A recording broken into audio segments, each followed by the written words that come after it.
So based on your listening, what are some of the key milestones, I guess, of your 100 days? Like, what did you focus on in your first 100 days? Well, listen, and it's what I'm focusing right now is the financial stability of the organization. Right. I mean, it's not lost on anybody that we had to cancel our 2020 show. Right. Everyone felt the pain of that. Yep. We obviously organizationally, but then a lot of our sponsors, yep. a lot of people on the ground, yep. and I can't apologize enough for it. Nobody saw a pandemic coming, 5 days before a trade show. So we're digging out from that, and we needed to make major organizational changes with that. And so evaluation of literally everything, it's like a car inspection. I'm looking at every valve, every seat, every nut, every bolt, and where we can be the most sort of streamlined in that. And so that's what part of the executive restructure was about. So looking at dealing with the finances day to day, launching this trade show for Miami, which is going to be really fantastic. There's such an appetite for it, and getting the rebrand going, and then of course the advocacy efforts. So I'm in Washington D.C. and talking to lawmakers there. So I would say, and then meeting new members and recruiting new members in. So to the point about the people that felt a little disenfranchised over time, like maybe it's not for me, or they're not representing what I want to do. It's important for me that we become that. So I want to know, well, what is it going to take? What do you want? And so with that. Actually, I have some proposals to change the structure of our board. We have a board meeting next week, so we'll see how that goes. I think warning shot. Yeah. Yeah. So I think there's going to be some receptivity to it, and sort of broadly. And I've said this, is that I think we need to have real focus on our board for the National Health and Fitness Alliance, which is our public policy arm, so the people that are really doing the advocating for us on the front lines, and our industry supplier committee. So our suppliers that are such an integral part of our organization, and the suppliers that are, technology companies, billing companies, equipment manufacturers, those folks are critical to what we do, and they should get a say. And I think that they get a vote. And this is I don't know that we'll see. The board meeting's next week, but a lot of big things like that, and a lot of appetite for change, which is nice. It seems like a big, broad area. Like we were talking about it before in terms of, what's the arena that we're in. A lot of the people we know used to go to IHRSA, and we kind of define ourselves in a particular way. And coming to events like this, it seems that the space that we're all in is kind of being dwarfed by something much bigger that's going on. You talked about recovery just as a small section. Then there was group exercise. Then there's what's happening at places like this. And I suppose over the last sort of few years, it seems that there's a lot of different areas that are part of the space that are not necessarily seen, even people, connections, organizations, suppliers, solutions that are not part of IHRSA. And I guess it's like, how do you define the sort of edges of what you guys will do? And where does it start and stop? Because even a lot of fitness clubs, personal training studios, boutique studios that are not necessarily either represented, or you don't see them engaged with it. So is your goal to kind of maybe expand that and kind of try and get more people around the edges involved, or is it like, no, health and rackets, which is kind of, what does that used to be like? Several war sports ago. Right, exactly. Yeah. So yes. No, it is absolutely the latter. I am a builder, I am a collaborator, and I want everybody in this tent. And I think we need everybody in this tent to make our voice legitimized, right? And so it's why I've talked to ACE and IDEA and groups like that on the training side, and how do we get more just trainers involved with us. You mentioned studios. We have a whole new section, a category of membership for studios, but there are also other groups out there that represent studios, and so I'm talking to those conferences, and so I'm kind of everywhere, and because I want everybody, and I want everybody to feel like they've got a home someplace. So that's the start. I don't know where the stop is. That's a good question, and I'm hard to stop. So I think what we're getting there. Scary. I think right. So we got to get nice face, but scary. Kill him, just wink. Yeah. So you got to have your core, and then you go, and then you slowly kind of go out from there. And that's why the rebrand is bigger than a rebrand. It's an organizational transformation about who we are and where we want to go. And it's why we need to have some identifier that makes all of those groups feel like they have a home. But I'll tell you, I have spent time with the Sport Fitness Industry Association, the American Heart Association.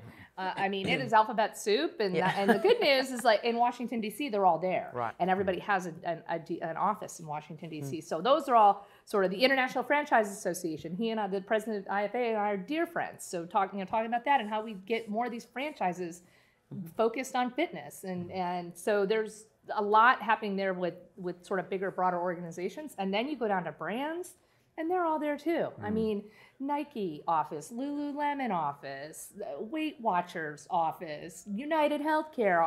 Like, the sky is really the limit. So I got to be careful that I don't go so crazy there, because again, we got to get everybody in the tent, and we got to be able to, when we speak as a unifying voice, I need to have all of those brands that I can say are members, and they're getting there. They're coming in, and we just got to get them all. And I suppose it must be difficult for you, because there is the traditional people that have been there for a long time, but it's also, as an outsider, you know, I came from Europe, and I used to come to IHRSA for many years, for about 20 years, but it always used to also be kind of a little bit cliquey, and there's this club of sort of people, and in some ways that club, I suppose, was a little bit of a downfall, because some of these ideas didn't move on. And then things built up around it. So I suppose it's how do you balance protecting the tradition, and I'm not so using the word old, but evolving with the new and kind of bringing everybody with you. Is that kind of one of the key things that you're trying to do, is to set this new vision and try and sort of bring everybody, including the people that are stuck with with you at the same time. Yeah, and it's why part of this transformation process is going to actually involve a lot of voices. It won't just be IHRSA staff. It won't just be IHRSA board. It's going to go another layer, right? Because it is about having sort of the old school voices, the founders, and the voices of tomorrow. You know, and it's why I'm spending again time with all of them and thinking about. And we stand on the shoulders of the legacy. Do you know what I mean? Like, there's respect there, and exactly.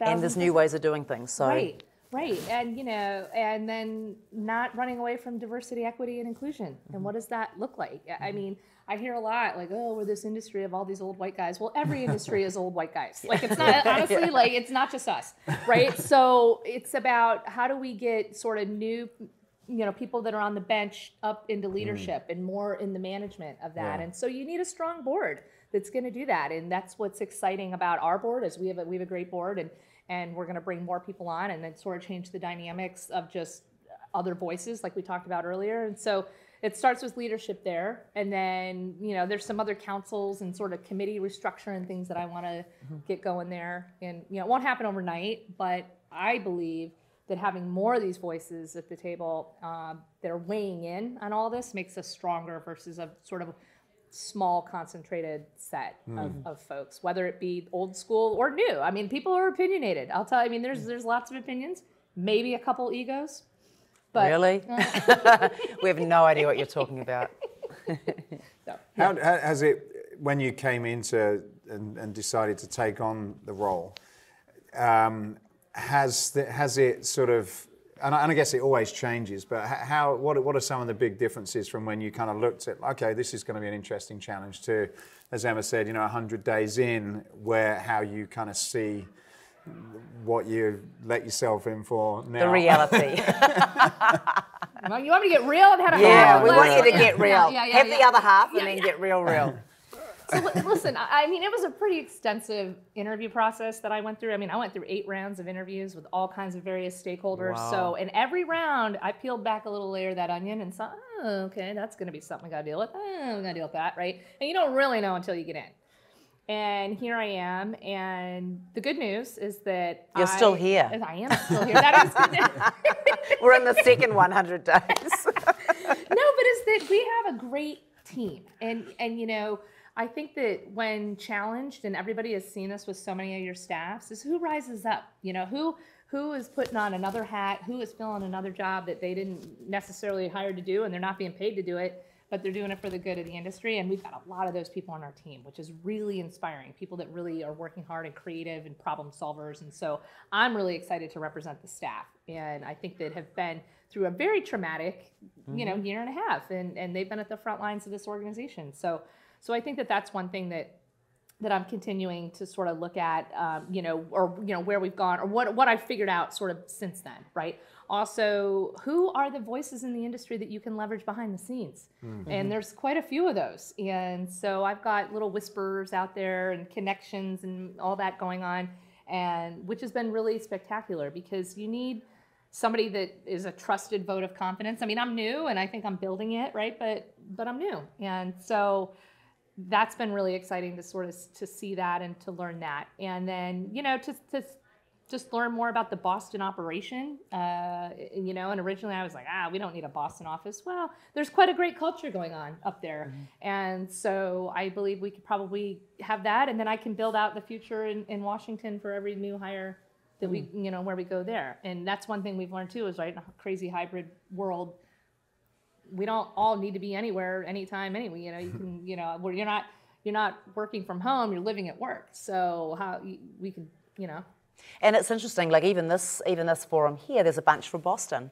I mean, Whoop's not here, but Whoop's there. You've also got Lightboxer, like, so there's a bunch of, because I guess of all the sweatshirt schools over there, and then people sort of stay close to home. So, you know, that's interesting, I think, as the industry evolves to be, because we were joking earlier in the opening address, you know, half the people I know from LA have moved to Austin or Florida. So there's been this huge, everyone's gone. But what I'm finding is there's a bunch of people in Boston, you know, for those reasons. So it's not a bad place to be as you're pitching the future. Yeah, and you know what else is in Boston? A lot of amazing educational you know, facilities. So we've got partnerships with Harvard and MIT and all 100%. These, you know, and these... And education's going through this absolute revolution. Absolutely, right? And that's one thing that I've said so much, you know, is that we need to be tying ourselves as close as we possibly can to the medical community. And the best in the world, you know. Yeah, right.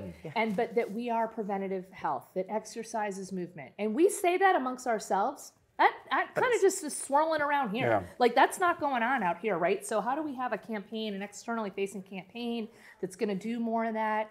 And really tie that piece to it. And I think it's these clubs that have figured out partnerships with insurance brokers that I'm trying to learn more about, and it's like making my head explode. But that is such an amazing verifier, if you will, right? That, you know, just getting up and moving is, you know, is making us live longer. And I've, you know, I've said this, is that the crisis of COVID, you know, you never waste a crisis. And so that's what we can do now, is that if there's one thing that people have realized, is that type 2 diabetes and obesity are the number, you know, 1 and 2 cause of COVID death. Like, even if you're not that smart on medical stuff, a lot of average people know that now. So how can we be just using that basic narrative to get people moving? And then you go another level on mental health, right? And what exercise does to mental health, and how exercising for 5 minutes can change your mental health, right? So you don't need to necessarily be going and, you know, doing 45 minutes of deadlifts, right? Like, just go outside and walk your dog and feel better. And so so I just believe, I mean, movement in any way that we can do it is strongly encouraged. So if you are somehow in the encouraging movement space, like, come on in. Yeah.